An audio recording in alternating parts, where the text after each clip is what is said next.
Samantala, balak tapusin ng mga tauhan ng MMDA at lokal na pamahalaan ng Navotas ang pagtatayo ng bagong harang upang maiwasan na ang pagbaha. Plano rin ng LGU na alisin ang mga bahay na malapit sa river wall. Si JM Pineda sa detalye live. Rise and shine, JM.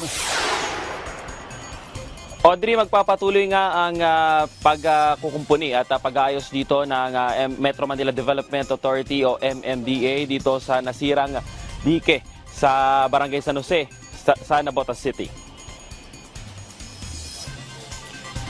Pagtapos ng paglilinis at cleaning operations sa mga bahay na nakasandal mismo sa river wall, dito muling maglalagyan ng panibagong harang o dike ang lugar. Ito ang magsisilbing harang na mga kabahayan pati na sa ilog kung sakali mang tumaas ang tubig. Nitong nakaraan nga, ang mga residente na mismo ang naglagay ng sandbag at plywood na humaharang sa ilog. Pero hindi umano ito sapat dahil paniguradong aanurin ito ng ilog. Kaya ngayong linggo sisimulan at balak tapusin ng mga tauhan ng MMDA at lokal na pamahalaan ang pagtatayo ng bagong harang. Sabi pa ng LGU, delikado na ang lugar para sa mga residente at dapat nang tanggalin ang mga bahay na malapit dito.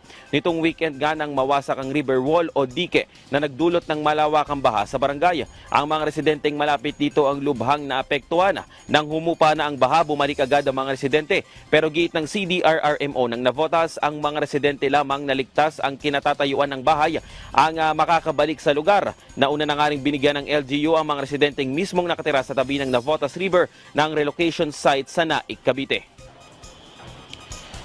Audrey, sa ngayon nga ay kung makikita nyo sa aking likuran ay low tide pa itong Navotas River, kaya naman hindi pa gaanong mataas yung tubig.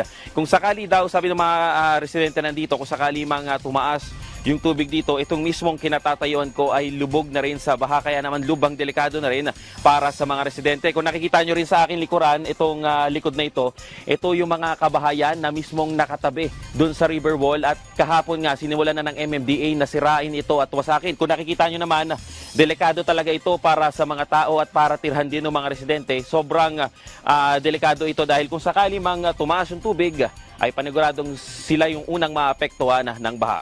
Yan muna ang latest. Balik sa'yo, Audrey. Maraming salamat, JM Pineda.